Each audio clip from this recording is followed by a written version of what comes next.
Mama.film is proud to present Who Will Start Another Fire, a short film program from Dedza Films, founded in part by Wichita native Kate Gondwe, a graduate of collegiate school, a participant in Tallgrass Film Association Emerging Programmers Apprenticeship Program, and soon to be graduate of Emerson College's Film School. Kate and her partners are supported in this project by the film distribution company Kino Lorber. My name is Hannah Bothner. I am the short film program director at Tallgrass Film Festival. We also have with us today the director and writer of Like Flying, Tracy Shen. Tracy is a member of the BAFTA LA Newcomers Program 2021. She graduated with honors from Columbia University with a double major in English and Film and Media Studies. She recently also obtained her MFA in directing from the AFI Conservatory. And we also have director, writer, and editor of Rose of Manila, Alex Westfall. Alex graduated from Brown University in 2020 with a BA in Modern Culture and Media and is an alumna of the Telluride Film Festival Student Symposium. I want to start by talking to you, Kate, really quickly, just because you are a Wichita native, you worked with Tallgrass, you worked with mamafilm, you were an EPA. I think it's a really cool story to show that filmmakers can and people doing these incredible things can come from anywhere, that, you know, people can come from Wichita and you don't have to be from LA or New York or wherever. So how did your experiences growing up in Wichita, and including as an EPA and with Tallgrass and mamafilm, lead you to founding Dedza? Yeah, thank you so much for the lovely introduction, Hannah. So Dedza was founded in 2020, in part after I was an intern at Kino Lorber. I was sort of frustrated with how the industry was responding at the time to a lot of the injustice that was occurring. And also there was a lot of just festivals not able to go forward because of the pandemic. And so many shorts and also features were just put on pause and hold, and their festival strategies had to be rerouted. And so with that also came a huge shift in how things were distributed. Obviously, a lot of things went virtual. Virtual cinemas became a thing, and Kino Lorber was able to create Kino Marquee, which was an effort to support art house cinemas at that time. And so knowing that Kino was already being a part of like the needle of change and doing a lot more things to sort of provide inventions of the future, which is what I think the pandemic really heightened in the film industry. I reached out to them with this idea, which of course definitely had influence after being an EPA programmer and having my own shorts play at festivals like Tallgrass, and being a part of the shorts programming team when I was in high school there, and just really falling in love, not only with the short space, but also with independent cinema, and also realizing that as I got older, more and more of my roots, which not only go back to Wichita, also go back to Malawi, which is where my family's from, and where I spent a lot of my childhood summers and where I shot my first film. All those experiences just created Dedza really, and its DNA at its heart. And so, yeah, I definitely am. Without Leela and without Tallgrass, like there are a lot of this would not be here. So it's so nice to be back and to hopefully have everyone enjoy these films this weekend and going forward. And thank you so much for having us. And I'm so excited for you guys to meet our filmmakers. And also, yeah, thank you. Incredible. Now, so I have a question for the filmmakers as well, but I want to ask this to you, Kate, too. Can you talk about the meaning behind the name Who Will Start Another Fire? What made you choose that name for this program? Yeah, so actually Who Will Start Another Fire was a title that we were going back and forth with because there's a few other titles. And one of our programmer and head of editorial-in-chief at Aaron Hunt of Dedza Scrapbook, which is our publication that we have in part of, you know, providing more voices for critics of color. He really was the one that researched Malawian poet Jack Mapunji, which is actually very funny because my family has a connection to Jack Mapunji in a way.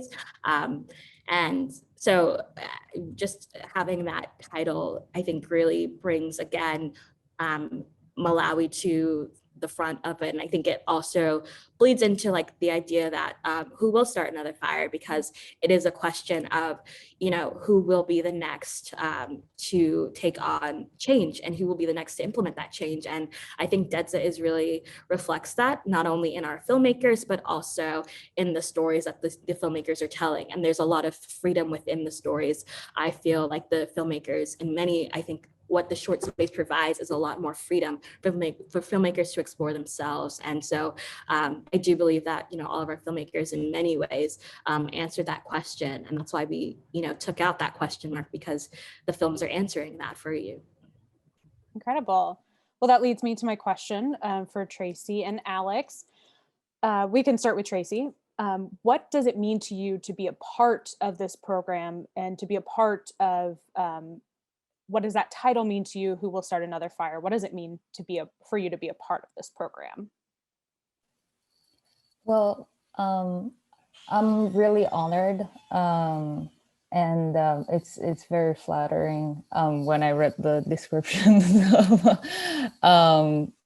That's definitely not something that I would say about myself, but I would say this, that I feel like as a underrepresented artist, I felt seen, and I felt like there is a safe space that I can share with fellow artists and audience. I think the whole venture of Dedza Film is very exciting, because you never see kind of short films get to be presented to audience in this form before. Like, I'm used to the festival space, and now the like regular people can just go to a theater or click something online.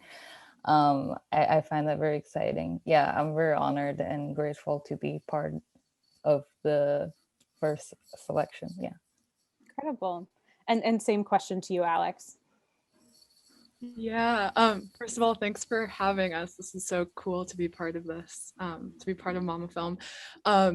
But yeah, I want to echo everything that Tracy said, and I think also like thinking about how intentional the Dedza space has been in choosing films made by filmmakers of color to kind of extend, you know, I think thinking about the stories in this kind of like incendiary and revolutionary way, I think is amazing. But I think we also need to think about like the means of production and like the distribution. It's all part of like who is behind every facet of the filmmaking process.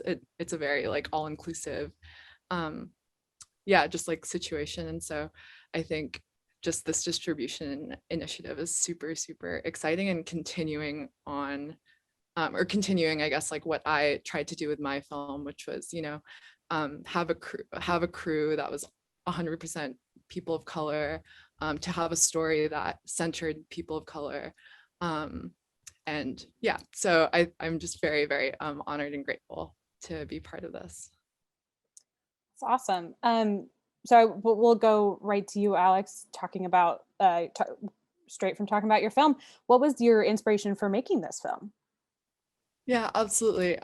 So my family was actually directly kind of implicated and directly like impacted by the Marcos regime. My grandfather worked in media in the Philippines in the 80s, and so his company that he was working for was the only one that wasn't kind of following in the footsteps of what the Marcos dictatorship wanted. They were the kind of last ones left to refuse. And so yeah, the regime basically threatened my family, and that's when my mother moved to Los Angeles, and that's where she met my father. And so I always think that there's kind of this like cosmic, really strange connection, whether I like it or not, between myself and this regime. There's this just weird sort of historical relationship between us. And so I was just thinking about that and thinking about kind of scales of destiny and cause and effect and how history unfolds. So I've always sort of been well, Imelda Marcos has sort of been in my periphery for my entire life. And we were shown, I grew up in Manila, and we were shown a film by Ramona Diaz, who's this incredible documentary filmmaker. And it was about Imelda, and I'd never felt so repelled, like simultaneously repelled and attracted to a character before. Yeah. And so when I saw that film, which is actually where the first shot in my film, that's the source material, I just like began thinking, and I ended up writing this film based on a book-length interview that I found about Imelda, where she kind of recounts this experience in her youth competing in a beauty pageant. And I thought that there was such a connection between how she saw the pageant crown and how she treated kind of this political, her space in the political sphere. Really, really thinking about vanity and celebrity and what makes someone an icon, even if that's like detrimental to a lot of people in the country. So those are sort of the things I was thinking about. So I wrote the script based on kind of my personal experience, but then also these stories that I heard from Imelda herself. Absolutely. And then same question to you, Tracy. What was your inspiration for making your film Like Flying? It's kind of funny. I think I didn't like the films I made in film schools. I think there are elements that I love. There are scenes that I love, but I think overall there's kind of a perspective and kind of the form of it that doesn't make sense to me. So for me, just formally, Like Flying is kind of an exploration of kind of why I want to be a filmmaker and what is my language as a visual storyteller. And the story itself is also an exploration, me trying to find some answers about why I am who I am. It kind of doesn't make sense that going back to memory, that everything kind of blends together, and then you're trying to find an answer and you still couldn't. I think in many ways it might be a failed effort, but I think it's valid nonetheless. It's very simple. Like, I think for me it's about discovery and kind of a curiosity of to even to know who I was and then to see who I am now. Absolutely. So you're actually making a feature of this story. I wanted to make sure I mentioned that. What is the process like, and where are you in the process right now of making this short film into a feature? Yes, I'm very, very excited.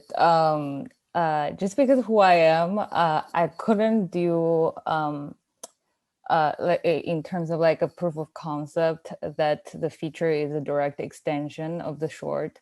So Like Flying, a feature in terms of story is completely different from what you will see today.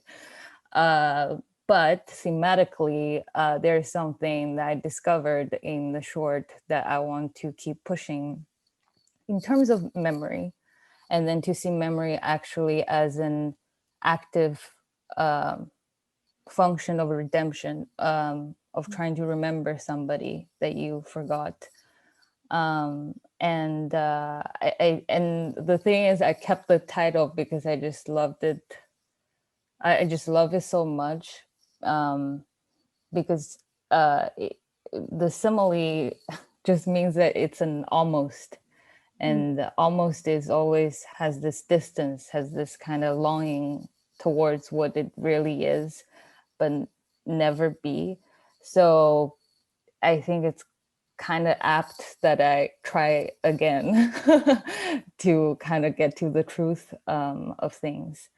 Yeah, and but there's still kind of this idea of it's still coming of age. It's about kind of young Chinese kid coming here over the summer to the US over the summer for an English language camp. Yeah, so there's still that element of imaginations and reality. Yeah. Incredible. Alex, you mentioned a little bit earlier talking about that footage from the documentary that you used for your film. But did you use other archival footage outside of that documentary? And what was that process like? And in editing, I want to know, how did you decide what to use? And was there anything that got like left on the cutting room floor that you're just like, oh, this is incredible, but I just can't fit it in, Yeah, oh, that's such a good question. There was one cut of the film that actually included footage from the 1974 Miss Universe. I believe it was Miss Universe. Yeah, Miss Universe competition, which was actually held in the Philippines, and it was sponsored by the Marcos regime. Oh, wow. And I think Aldo was one of the judges as well. And it was so interesting too because the winner was Miss Spain. So I was thinking a lot about like what it means for the colonizer to be crowned in the the country of the colonized. And there was it was just fascinating footage, but I think in the end, it was only obliquely related to what the meat of the film was. But I think, yeah, this question's really interesting because I actually wasn't intending on making a mixed media piece at all. It was just meant to be strictly kind of fiction or fiction borrowing from history. But what ended up happening was that one of the cameras that we had used to shoot, we shot the entire film on 16 millimeter. And when I got back to develop the film, I realized that the pressure plate on the camera that was meant to, keep everything in focus was actually like not fixed. And so 75% of our 16 millimeter footage was completely unusable. But thankfully we had shot the digital backup simultaneously, which was incredible. And, I really credit this decision to make a mixed media piece to my thesis advisor, who's like incredible filmmaker, Ramel Ross, he's a documentarian, like thinking about fiction and the image and how to blend that with a documentary. And yeah, I kind of went to him and I was like in tears and I was like, I don't know what to do. I was really excited about this celluloid film, being the whole film. And he was like, no, it actually having kind of a mixed media form, like just see what happens when you try and cut and paste the analog with the digital. It may be that the mixed media form actually lends itself to the content of the film and what you're trying to say about time and scales of history and your contemporary timeline, and Imelda's kind of historical timeline, and then contemporary Imelda and past Imelda. And so I was experimenting kind of in the editing space, and then the kind of the idea to include the documentary footage from Ramona Diaz's film, just felt really apt as like another layer to kind of also, I guess, interrogate this question of like, what is documentary, what is fiction, and also how history can be a fiction in itself. Absolutely. And correct me if I'm wrong, the whole thing is presented in the 4:3. How did you make the decision to do that, even with the digital stuff, instead of doing the thing that we do see a lot of the mixing of the aspect ratios? Yeah, that's a good question. I think one of the reasons for the 4:3 was thinking about how it kind of refers to the television. And I think one obviously there's an entire shot, an entire scene in the film that takes place in kind of an old TV. But I was thinking a lot about just this memory that my mom had when martial law was declared. It was this just very iconic moment in her life where she was watching Ferdinand Marcos, like, you know, basically announce to the country that he was going to be the dictator, and it took place. You know, it was something kind of broadcasted to the entire country, and it was just a very intense moment for like my family personally, and for everyone. And so I think, yeah, it's kind of an Easter egg thing, but I wanted to kind of refer to that medium, even if, you know, it wasn't a direct, even if there's not a direct relationship. I wanted kind of the form to take on like kind of the same form as like broadcast media in the country, in that historical form. Absolutely. And then Tracy, so I want to ask about, you're working with a young actress here. How did you find your Ming, and what was that casting process like? And what was it like working with this young actress, especially dealing with some difficult subject matter? Yes, so I found her because one of our theses actually cast her as one of the characters, like, and when I was casting, I just reached out to everybody, and then to send me kids, just give me any kids that you have in that age range. And then she's actually she's kind of trained in some way. So when she actually walked in, I wasn't responding right away, but I think when I was talking to her, I see how she kind of unconsciously pick up kind of my body language cue.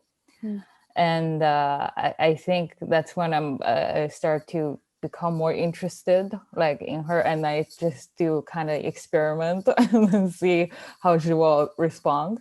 And her mom is Lisa, is lovely. Yeah, it's such a supportive mom, and kind of my like assistant, like directing assistant, because I think there are a lot of homeworks. There are 5 minutes. There's one scene that's a 5-minute take that I didn't cut. Like, she needs to go from the beginning to the end, and then it's just her. And that scene, which most people think is improvised, is so rigorously rehearsed. I think it's very hard to tell kids about, you know, in the sense of motivation, and to say that, okay, it's about parents having a really bad marriage.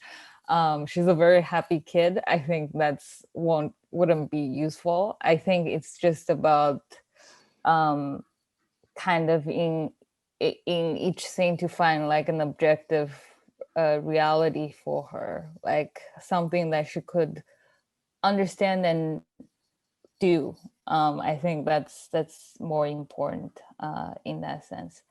And yeah, so that kind of the play act scene, I even asked the dad, who we don't see that much in this film, to actually act in the rehearsal. Like, I asked him to do all this, and then ask her to copy him. Yeah, and the dance moves, I'm in love with Days of Being Wild, and then there's this one dance element, and yeah, so we trained her with hip hop. Like, we tried with hip hop, and then, you know, I want her to lose up, because at first she's really trained, so she actually is a dancer, so she comes with a hand and like everything. And I was like, okay, no, this kid is nothing like that. It's more about like the feeling, and it took some time. It kind of comes and goes. I think it's about consistency, so you kind of need to choreograph like all the movement for her, so she doesn't feel scared. But she loves acting, and I think on set she was even better, like especially that scene. I think, yeah, she gets excited with audience. Yeah. Yeah, she was incredible. She can't believe how young she is and how much training she already has. And yeah, will you be using her for the feature as well? For the feature, the character is older, Okay. so I'm not sure. Let's see how she grows. Yeah, She's yeah. already a lot taller than the film. Yeah, so we'll see. Absolutely. All right. Well, I want to thank you all for being here today. Thank you so much, Kate, Tracy, Alex, for your time and for talking with us about your program and your films. And I want to thank all of you out there for tuning in and watching this Q&A. I hope you enjoyed it. Thanks. Bye.